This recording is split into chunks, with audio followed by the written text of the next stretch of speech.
तो नमस्कार दोस्तों, कैसे हैं आप लोग। उम्मीद करती हूँ आप लोग बहुत अच्छे होंगे। दोस्तों, मेरा नाम प्रिया शर्मा है। जैसा कि आप जानते हैं, मैं रोज़ एक नई कहानी लेके आपके साथ शेयर करने आती हूँ। आज फिर एक नई कहानी लेके मैं आपके साथ शेयर करने आई हूँ। तो मेरी कहानी को ध्यान से सुनिएगा। मैं सुनाती हूँ कहानी एक मंदिर की, जिसमें जितने भी लोग काम करते थे, चाहे वो आरती करने वाले हो, साफ़ सफाई करने वाले हो, मंदिर में घंटा बजाने वाले हों या जो कोई भी हो, सब लोग मतलब कि सैलरी पे काम करते थे। सब बहुत ही अच्छा चल रहा था। उस मंदिर में जो घंटा बजाने वाला था, वो जब घंटा बजाता था तो इतना ज़्यादा मंत्रमुग्ध हो जाता था उस घंटे को बजाने में, जैसे लगता था कि भगवान के भक्ति भाव में वो विलीन हो गया। और उसको देख के वहाँ जितने भी भक्तगण दर्शनार्थी आते थे, सबको बहुत ही आनंद आता था। सब बहुत खुश रहते थे उसके घंटा बजाने के मतलब जो तरीका था, जो उसका मतलब भगवान के प्रति जो भाव था, उसको देख के कुछ दिन ऐसे ही चलता रहा। उसके बाद मंदिर का ट्रस्टी बदल गया। मंदिर में एक नया ट्रस्टी आया और उसके अनुसार ये कहना था कि पढ़े लिखे लोग ही अब मंदिर में काम कर पाएंगे, जो अनपढ़ होंगे वो मंदिर में काम नहीं कर पाएंगे। सब लोगों का जॉब चेंज हो गया। वो जो घंटा बजाने वाला था व्यक्ति था, वो पढ़ा लिखा नहीं था, उसकी भी नौकरी चली गई। वो जो कि बोला भी कि सर, हम भले पढ़े लिखे नहीं हैं, बट हम अपने काम को बहुत ईमानदारी से करते हैं। लेकिन फिर भी वो ट्रस्टी बोला कि नहीं, रूल के अनुसार यहाँ जो पढ़े लिखे हैं अब वही काम करेंगे, कोई मतलब अनपढ़ लोग कोई काम नहीं करेगा। बेचारा कुछ नहीं बोला, अपने घर चला गया। दर्शनार्थी आते गए, भक्तगण आते, मंदिर में आरती होती, सब कुछ वैसे ही चल रहा था। लेकिन जो भक्तगण थे, उनको आरती के समय वो आनंद नहीं आता था। वो जो खुशी, जो मतलब कि अनुभव, जो भगवान के प्रति उनको उसके घंटे के आवाज़ में जो भाव मिलता था, वो नहीं आता था। कुछ जो भक्तगण थे, किसी तरह से पता करके उसके घर गए और उसके पास जाके रिक्वेस्ट किए कि चलो ना, तुम फिर से वैसे ही मंदिर में घंटा बजाना जैसे तुम पहले बजाया करते थे। वो व्यक्ति बोला, नहीं, मैं नहीं जा सकता, क्योंकि मैं पढ़ा लिखा नहीं हूँ, और अगर मैं जाऊँगा दोबारा तो उनको लगेगा कि मैं जो मतलब कि मजबूरी में यहाँ आया हूँ, मुझे पैसों की सख्त ज़रूरत है, मैं कुछ नहीं कर पाऊँगा, इसलिए यहाँ आया हूँ।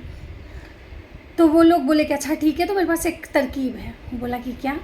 वो लोग बोले, क्यों ना तुम मंदिर के आगे एक छोटी सी अगरबत्ती फूल की दुकान डाल देते हो, जिससे तुम दुकान भी दिन भर चलाओगे और जब आरती सुबह शाम होगा तो तुम आके मंदिर में घंटा भी बजा सकते हो। वो व्यक्ति को ये प्रस्ताव अच्छा लगा। वो बोला चलिए ठीक है। फिर उसके लोगों के अनुसार उसके एक छोटी सी वहाँ पे दुकान खुली। वो व्यक्ति वैसे ही मतलब मंदिर में जब सुबह शाम आरती होता तो वो दुकान बंद करके मंदिर में जाके घंटा बजाता। भक्तगण उसके घंटे से मतलब का जो घंटे बजाने का जो तरीका था, जो भाव था, उसको देख के बहुत खुश होते।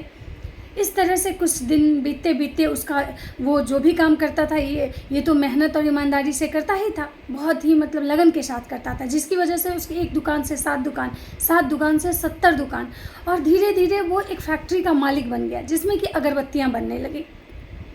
अब क्या ही कहना, उसके पास तो बहुत पैसे हो गए। वो जब अपनी दुकान पे भी आता था तो मर्सिडीज और ऑडी से आता था। लेकिन हाँ, वो अपना जो काम था उसका घंटा बजाने वाला, वो कभी नहीं छोड़ता था। वो उसी मतलब हिसाब से आता और उसके बाद मंदिर में जाता और अपने मंदिर में सुबह शाम आरती के समय वो घंटा बजाता था। ऐसे बीतते बीतते मंदिर के जो वो भी ट्रस्टी थे, वो भी बदल गए। अब नया ट्रस्टी आया और मंदिर के रिनोवेशन के लिए मंदिर में कुछ चेंजेस करना था, कुछ मतलब मंदिर में मतलब व्यवस्थाएं बदलनी थी, जिसकी वजह से वो जो ट्रस्टी था उसको सबसे पहले उन्होंने मतलब इंडस्ट्रियलिस्ट बिजनेसमैन को ढूंढ रहा था, जो कि मंदिर में अच्छा फंड डोनेट करे, अच्छा डोनेशन दे सके मंदिर में। वैसे ट्रस्टी को वो ढूंढ रहा था। वो ट्रस्टी जो था ऐसे बिजनेसमैन को ढूंढ रहा था। उस ट्रस्टी को इसके बारे में भी पता चला कि ये बहुत बड़ा आदमी है, बहुत बड़ा बिजनेसमैन है। वो ट्रस्टी इसके पास आया और बताया कि मंदिर में ऐसे ऐसे कुछ मुझे करवाना है, जिसके लिए मुझे पैसों की सख्त ज़रूरत है, मुझे आपसे पैसे चाहिए। वो जो दुकान वाला था, जो घंटा बजाने वाला व्यक्ति था, उसके सामने ब्लैंक चेक रखा और बोला कि इसको भर लो। मंदिर का जो ट्रस्टी था, उसको जितना समझ में आया वो भर लिया। और उसके बाद वो घंटा बजाने वाला जो व्यक्ति था उसके सामने बढ़ा दिया और बोला कि आप इस पर साइन कर दीजिए। वो घंटा बजाने वाला व्यक्ति बहुत मुस्कुराते हुए जवाब दिया कि मैं साइन नहीं कर सकता, मैं अंगूठा लगा सकता हूँ। ये सुन के जो वो मंदिर का ट्रस्टी था हैरान रह गया और बोला कि क्या आप पढ़े लिखे नहीं हैं? वो मंदिर में जो घंटा बजाने वाला व्यक्ति था वो बोला, नहीं, मैं पढ़ा लिखा नहीं हूँ, मैं अंगूठा छाप हूँ। वो जो ट्रस्टी था बोला कि अगर आप अंगूठा छाप होके इतना मतलब तरक्की कर सकते हैं, इतने बड़े इंडस्ट्री के मालिक, इतने बड़े बिजनेसमैन बन सकते हैं, तो सोचिए अगर पढ़े लिखे होते तो क्या होता।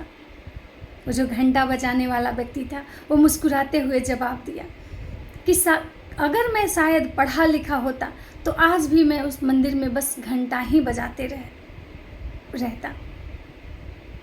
दोस्तों, मेरी कहानी आपको समझ में आ गई होगी कि अगर वो पढ़ा लिखा होता तो उसकी जॉब तो कंटिन्यू रहती, वो घंटा ही बजाते रहता। इसलिए दोस्तों, अगर कभी भी कोई भी आप में अगर कोई कमी निकालता है, आपकी कमियां गिनवाता है, आपकी कमी को दर्शाता है और कहता है कि नहीं आप इस काम के लायक नहीं हैं, तो आप उदास मत होइए, बुरा मत मानिए।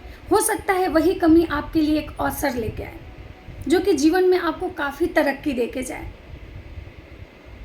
ज़रूरी नहीं कि हर पढ़ा लिखा इंसान ही सक्सेस होता है, मेहनत करने वाले ही हमेशा सक्सेस होते हैं। राधे राधे दोस्तों।